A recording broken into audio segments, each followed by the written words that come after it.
Okay. Hi, everyone. My name is Lindsay Crawford. I am going to be talking to you today about time management. I am a PhD student in the Health, Exercise Science, and Recreation Management department. Okay, so first we're going to start off by defining what time management is. Okay, so it seems like there's never enough time in the day, but since we all get the same 24 hours, why is it that some people achieve so much more than others within that time? Right? And the answer usually lies in good time management.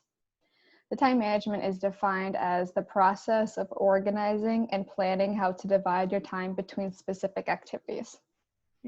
So the highest achievers usually manage their time really well. Good time management enables you to work smarter, not harder, so that you can get more done in less time, even when time is really tight and pressure is really high.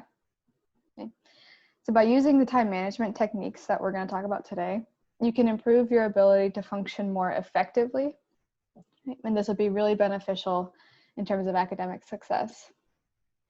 But failing to manage your time often damages your effectiveness and causes more stress.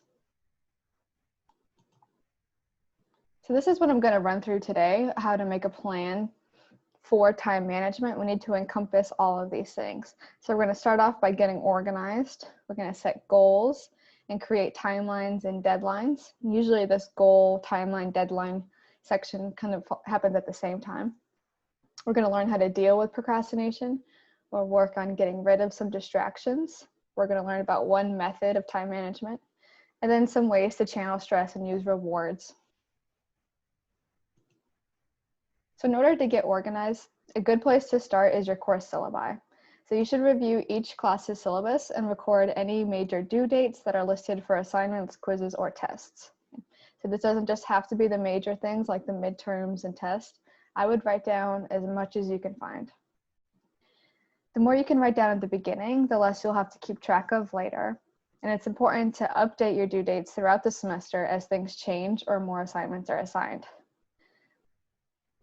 Once you have all your assignments and due dates into one place, I would recommend using a checklist of some sort. So this could be a daily to-do list, like this one is broken down by specific days of the week, and then the weekend is compressed into one. Or you can work week by week, right? So planners usually have day slots and a month calendar view, right? So here I have an example of some planner. They have the weekday listed, Monday through Friday. And then we have a little section for priorities, which is nice, a to-do list. And then on the right side, I have a screenshot of a Google Calendar. So some people like to use hard copies for their planners. Some people prefer digital ones. And some people, like myself, use both. Right? And both can be really effective because I refer to my planner, my hard copy planner, while I'm working. And then sometimes if I forget like a Zoom meeting or something, my Google Calendar will alert me 15 minutes ahead of time. So that's always a really good reminder, whereas your hard copy planner can't remind you, right? Or it can't like ding and remind you. So I would use both when you can. So the next thing we need to do is set goals, right? What do we want to accomplish, right?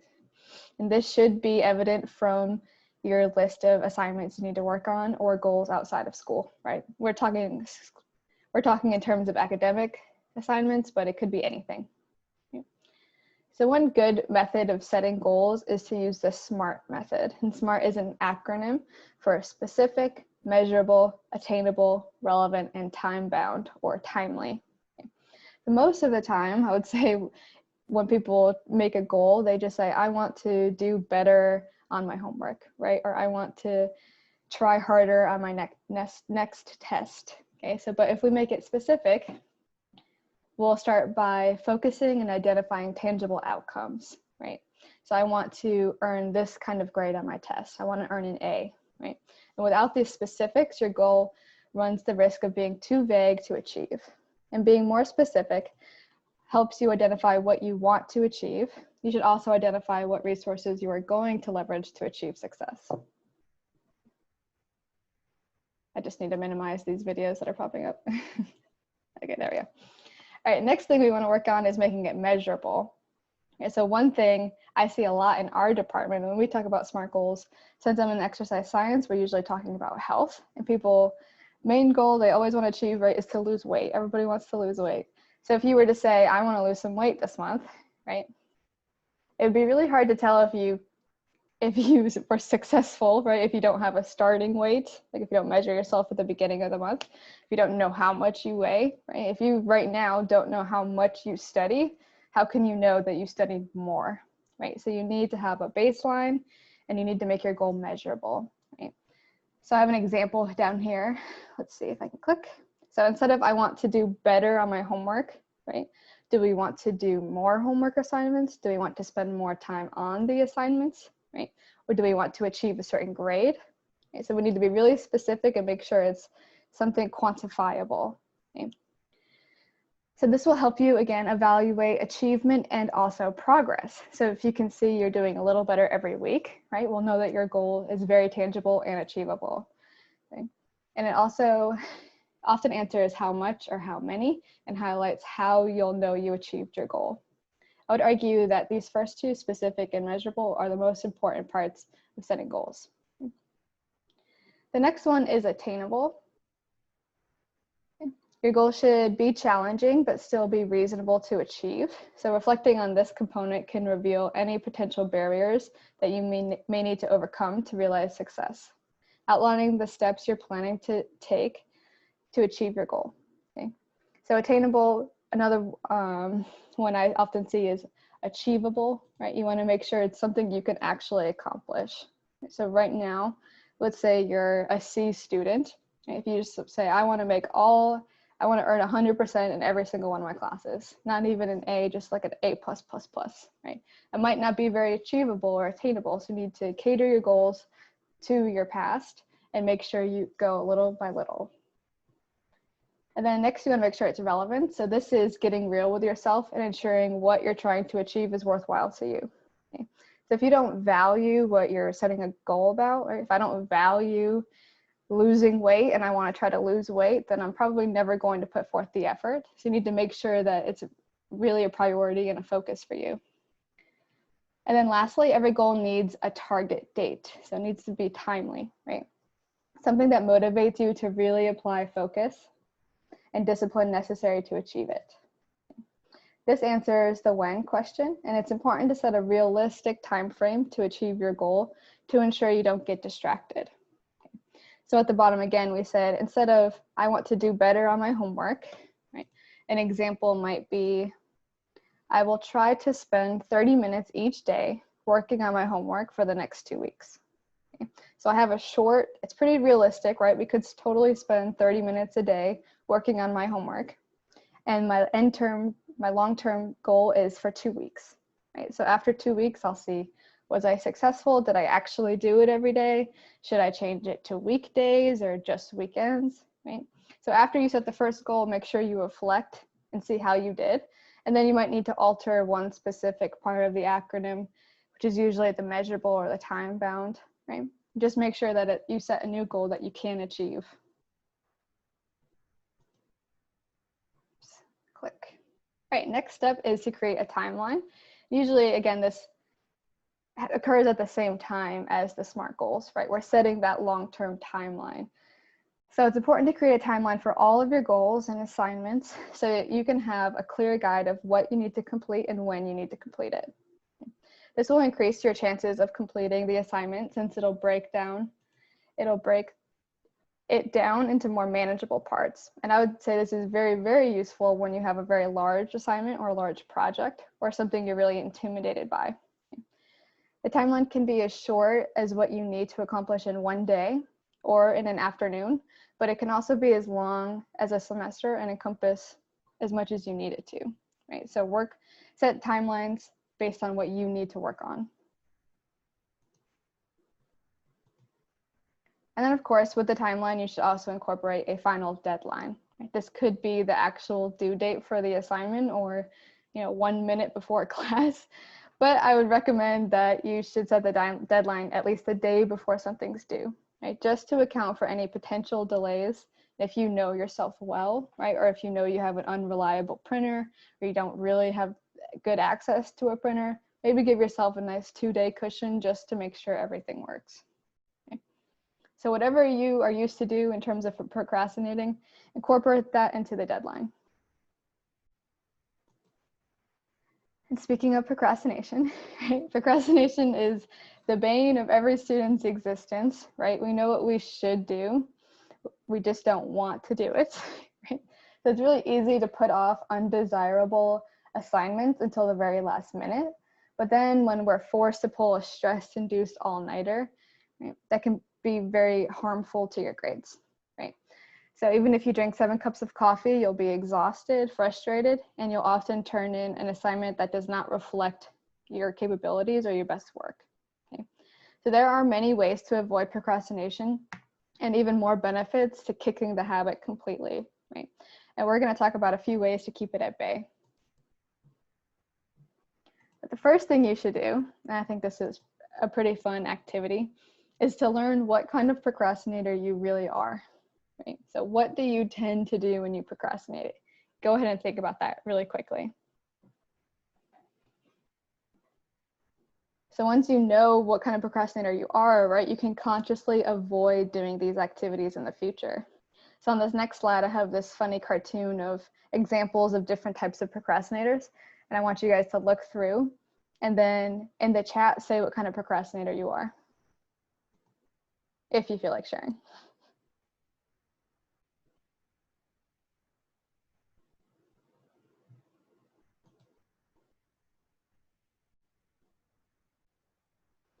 All right, so on the top left, I'll just read through a couple of them.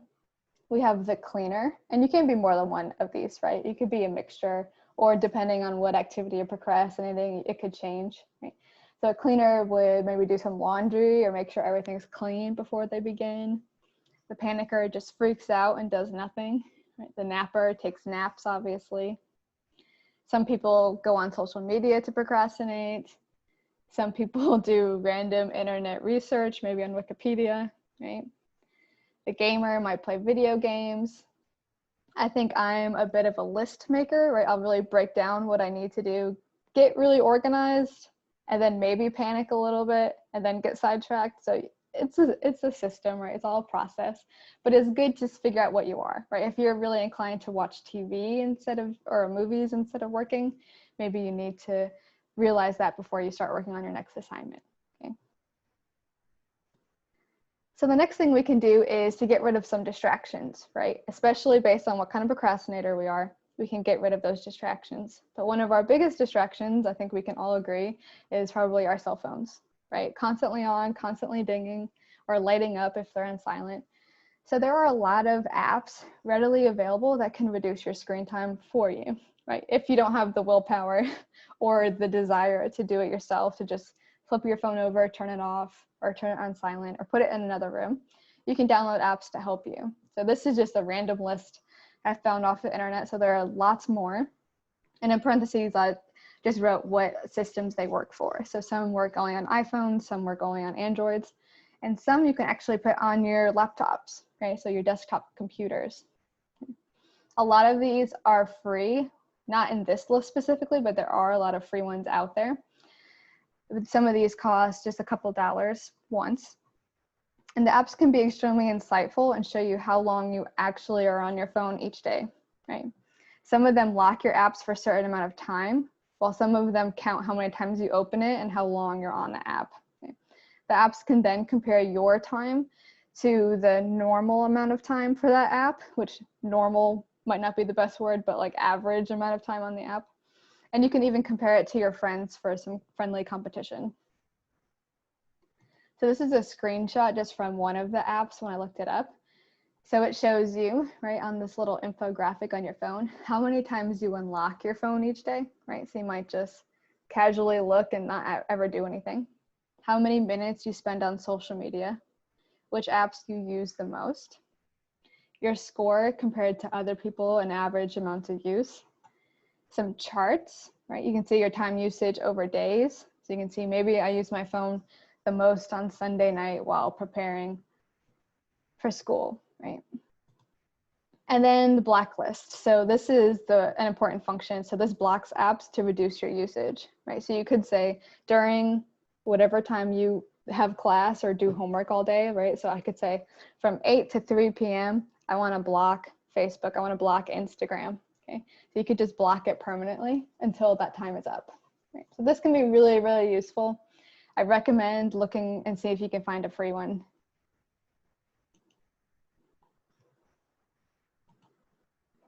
All right, the next thing is one of the methods you can use to control your time management a little better.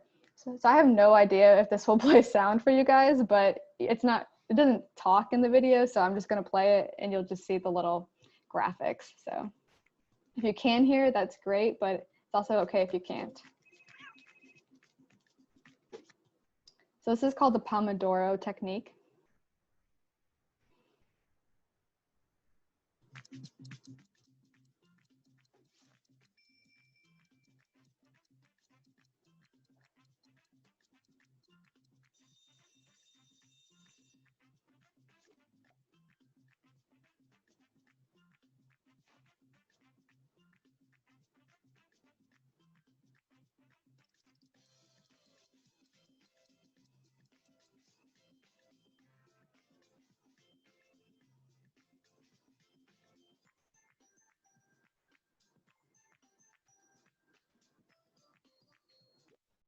Okay, yeah, that was just a quick little YouTube video about it.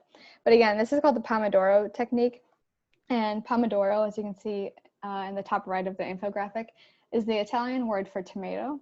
And the inventor of this technique named it because of a tomato-shaped timer he used to track his work. So when he created this method. So the first thing you need to do to use this is identify what task you want to work on, right? So from all of the things you need to work on, right? Maybe I need to write in my planner for my planner check, or I need to look up some assignments or do some research. Okay, so you pick one task to work on, and then you set a timer for 25 minutes, okay? And you leave the timer. So it could be a timer on your phone, just make sure you're not ever looking at your phone. So you could set a timer and put it somewhere else. And then work on that task without any distractions. Okay, just work for 25 minutes. And then when the timer goes off, you stop, you take a 5-minute break. Okay? So I would really recommend like physically getting up and moving away from your space, like take a quick walk outside, go get a snack, right? Drink some water.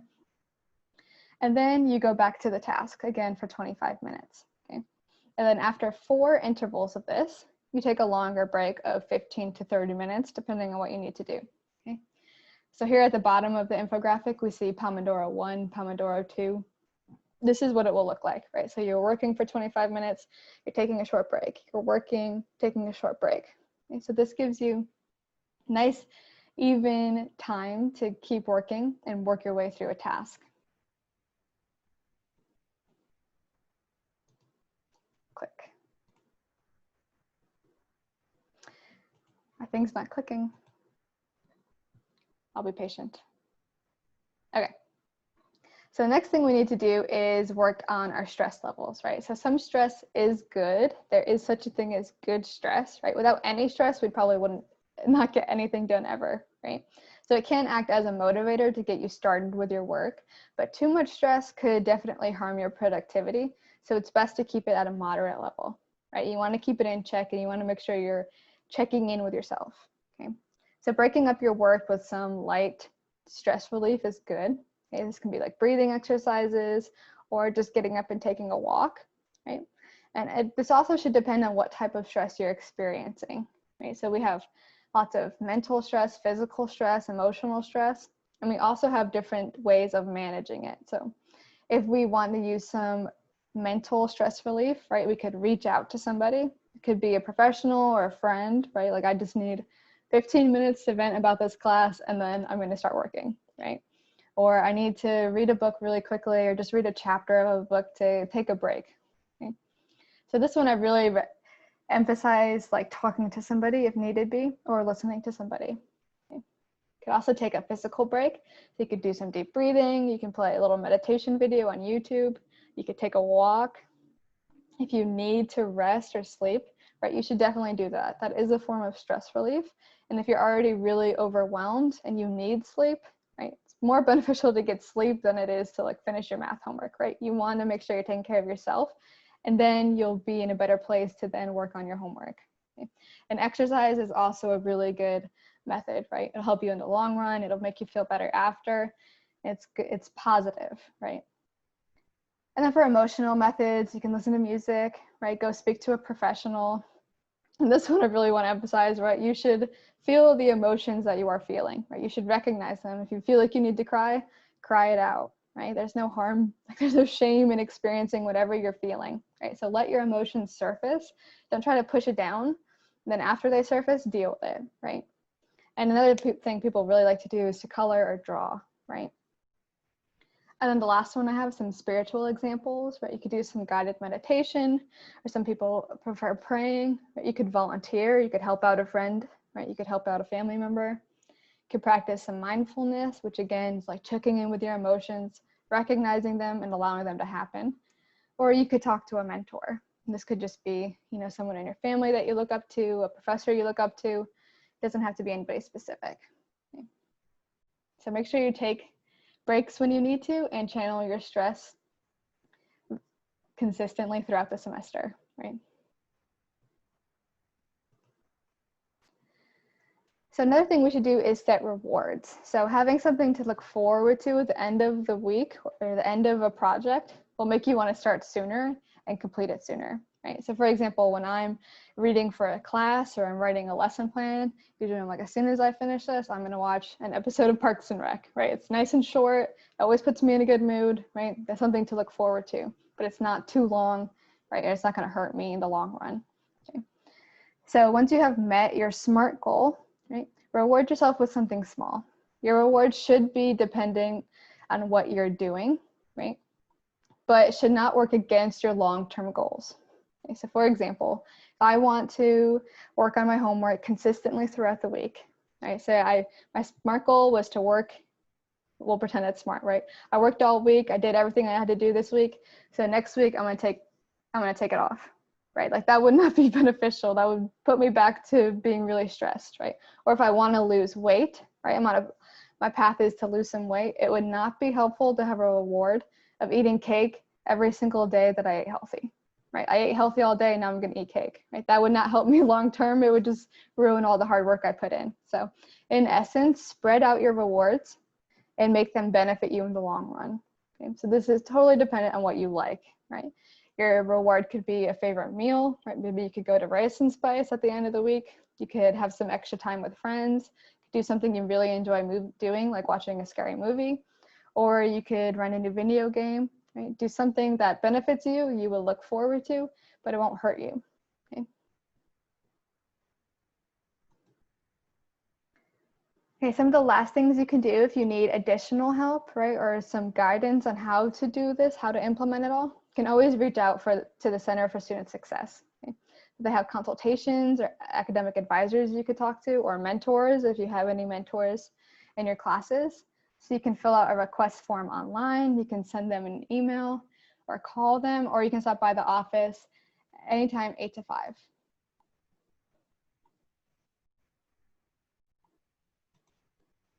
So here's just some more of their contact information in case you need it. So the new office is located in Johnson Common East, right? Then they have a website, there's their email and phone number. And then they also have multiple social media.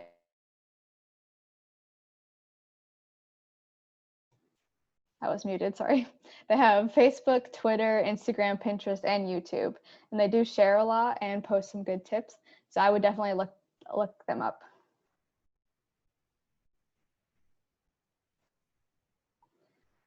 Okay, so we've pretty much gone through all of these. I just want to go through one more time to make sure you understand the flow of how we should work with time management, right? First, we need to figure out what we need to do. We need to get organized. And then based on all that information, because that is going to change constantly throughout the semester, right? Sometimes you'll have tests, sometimes you'll have quizzes, sometimes you just need to keep up with reading, okay? So get organized, set your goals, and create timelines and deadlines, right? Create a SMART goal for your work. Deal with your procrastination, however it is you tend to procrastinate, right? If you clean, just set it off, set it to the side until maybe the weekend, clean then, right? Or set a regular schedule for cleaning. Don't just clean when you have a lot of stuff to do. Try to get rid of some distractions, mostly our phones, could be other things around us. Could be your computer, it could be your neighbors or roommates. Try to work in a method that helps you, like the Pomodoro method, right? Use a timer, work for 20 minutes, take a break, work for 20 minutes, take a break, and then channel your stress and use rewards when applicable. Okay. So one of the last things I will share with you, I'm not going to play this because this definitely has sound and you want to listen to it, but you can look it up on YouTube. So it is called The Only Way to Stop Procrastinating. This is a very, very short video and she has more information out there. But in this short video, Mel Robbins discusses how procrastination is a form of stress management, right? So she talks about how you are not a procrastinator. You have a habit of procrastinating. Okay, so once a procrastinator, not always a procrastinator. Okay? So therefore, since it is a habit, you can break it, right? And there are 3 parts of habits. This first part is the trigger, right? Or the stress you're experiencing. So it could be all the homework assignments you have for the week, right? And then you have patterns, and this is how you deal with the stress, right? So here in the patterns, we avoid doing it. And this could be, again, cleaning, watching movies, ignoring it, freaking out, making lists. And then we also have the reward. And the reward of procrastinating, right, is the stress relief, right? We're taking a break. We're not working on our stuff. That is relieving, okay? So the only thing you can change, right, because you're always going to have stress, you're always going to have homework, is how you deal with it, right? So we can change our patterns. We can face it head on. We can organize, make sure we have a plan, and then we can attack it without becoming too overwhelmed.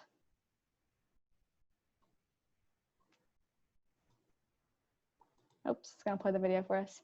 All right, and I also linked a couple sources. If they share these slides with you, then you can see the articles I read. All right, but that is the end. Does anybody have any questions? I'm happy to address any of them. Or if anyone has any time management techniques they want to share, like what works well for you guys, it'd be a great time to share them. Hi, Lindsay. I do have a question. My name is Grace. So I'm really not one to procrastinate, but ever since I've gotten here, like I've procrastinated so much, and I'm